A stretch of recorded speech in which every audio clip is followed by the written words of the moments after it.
question people always ask is how did we get here? Yeah, cowardice is the problem.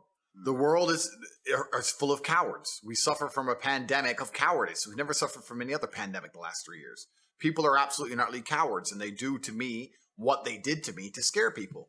If you tell the average person you're going to lose contact with basically everyone you can speak to, you're not going to have a voice anymore, you're not going to have a bank account, you're not going to be able to make money online, you're not going to be able to move anywhere, you're not going to be able to transact, we're going to wreck you head to toe, the average person can't deal with that, right? On top of the fact that the average person is employed and they're scared of losing their job, scared of their employer.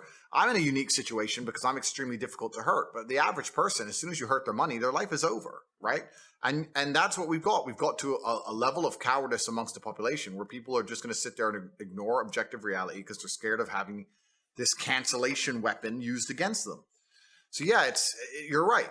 It's not that people don't agree with us. It's not that we're not saying the things that everyone knows are intrinsically true. It's that everybody is afraid to say it.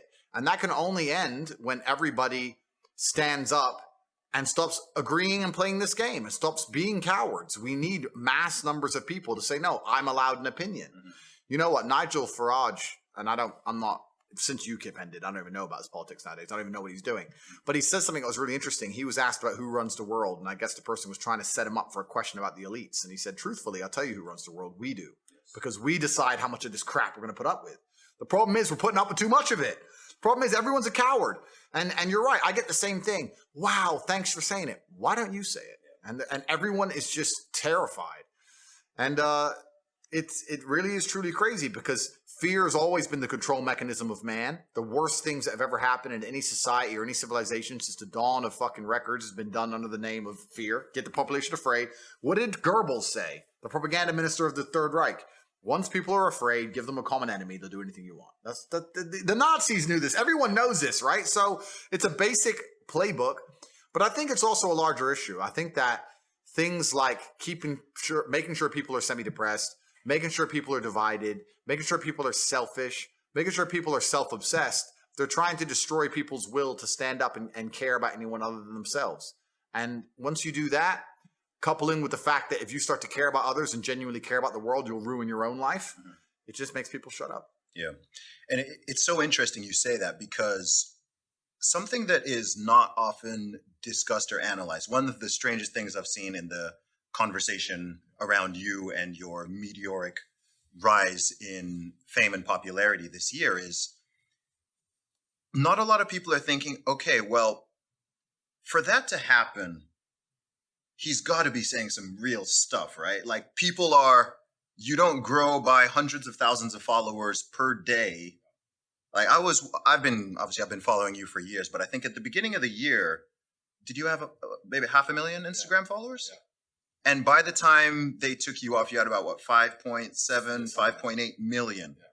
This is in the space of a few months. So even when I was talking to people who, say they don't like you or don't like, I'm like, look, even if you don't like the message, you don't agree with it, rather than why don't you think about, okay, what is it? What's happening in the world? And what is it that this man is saying that this is resonating with so many people to such a strong degree? And it seems like people wanted to just skip over that and go, but these people can't think. These people cannot think. Yeah. It's almost a sad realization when you wake up and understand that there's a large contingent of the world who cannot think. And when I say that, I don't mean that in some kind of, semi-sarcastic or I mean that literally. Mm. There are people who have a strong emotional reaction to subjects they completely don't understand. There are people out there who will stand up and say, I hate Andrew Tate. Why? I hate him. He needs to go to jail. Yeah. Like, okay, why? I hate him. Why? They don't know why. Once the Matrix can program an emotional response into you, and you can't even logically, with your own words, explain why you have that emotional response, you're completely a slave mind. These people don't think about anything. They believe what they're told to believe. They're emotional about what they're told to be emotional about, in the exact direction they're told to be. And that's what the Matrix wants. It wants to be able to say a name and tell the world to hate them without even giving a reason, and just get what they want. These people are so far gone. These individuals who they cannot logically explain their own emotions are so far gone, it's ridiculous. As an adult, what you need to do is seriously analyze every strongly held belief you currently have and work out where it came from. Is it personal experience? Is it from somebody who I care about and who I trust? Is it from what the news has said? Why do I believe this so much? Why do I have an emotional response to this? Where did it come from? People don't do that. They just sit there, watch the news, watch social media. I'm supposed to hate this guy, so I now hate this guy. So I know exactly what you're talking about, Zuby, because you're right. These people cannot think. They cannot even give a reason. There's a guy on TikTok who walks around and says, have you heard of Andrew Tate around college campuses? And people go, yeah. And he goes, do you like him? And they go, no. Why? He's a misogynist. What's misogynist mean? And then they can't answer. They don't know what they don't even know what it means. Like it's almost sad. But then you live through the last 3 years and you realize that, yeah, people can't think. There's a large contingent of the world that truly cannot think. It's scary. Yeah, it is kind of scary. I mean, it's so interesting because as someone who knows you, and privately and publicly, I've defended you a lot this year because people have been saying super wild stuff, and people don't. I posted actually when were we in Romania? 2020. Yeah. I posted. It was while they were in the process of taking away your accounts. I posted a photo. I was just reading the comments, and I was like, "Wow, people have such strong emotion. Why you?" Like, people will be mad that we're sitting here right now. You can't talk to this person. You shouldn't talk to that person, and so on.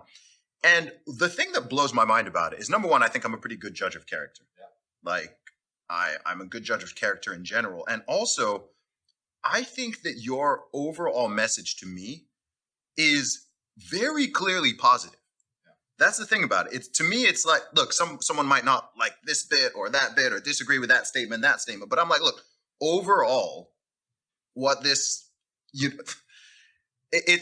not that dissimilar to me to what they tried to do with Jordan Peterson. Yeah. Like you have, I'd say the overall message, perhaps even of all three of us, is somewhat similar. There's a certain through line about personal responsibility, building yourself up, especially as a man, not falling into this victim game, improving your mindset, improving your body, all of these things.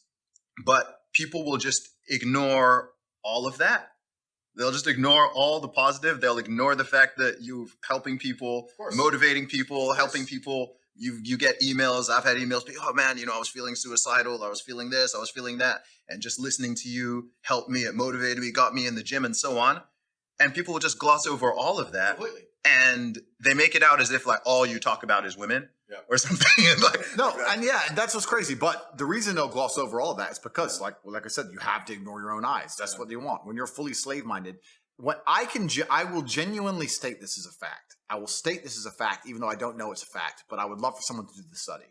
Go out there in the world and ask 100 people if you like Andrew Tate or not. And the ones who say yes and the ones who say no, do an IQ test. And I guarantee you, the biggest idiots out there, when I see people who dislike me and I see them trying to explain why, it doesn't even make sense. It doesn't even make sense. It's like, it's English, but it doesn't make logical sense. And yeah, they'll come at me with the garbage about being a misogynist, etc. Not very often do people argue my points, because arguing my points is absolute destruction because they know they're wrong. So what they try and do is discredit my character.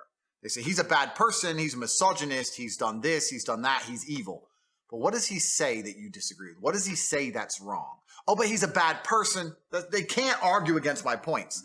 And the only reason they try and say I'm a bad person is because they're weaponizing virtue to try and find a way to attack me. They can't attack me logically because they know I'm right. They can't attack my successes as a man or as a person. They can't say I'm not successful. They can't find anything bad to say about me besides bald, which they probably come at you with. But they say, where's your hair? It's like, okay, cool. I shaved it off. Which is ridiculous in and of itself. But then they say, okay, well, then he's a bad person.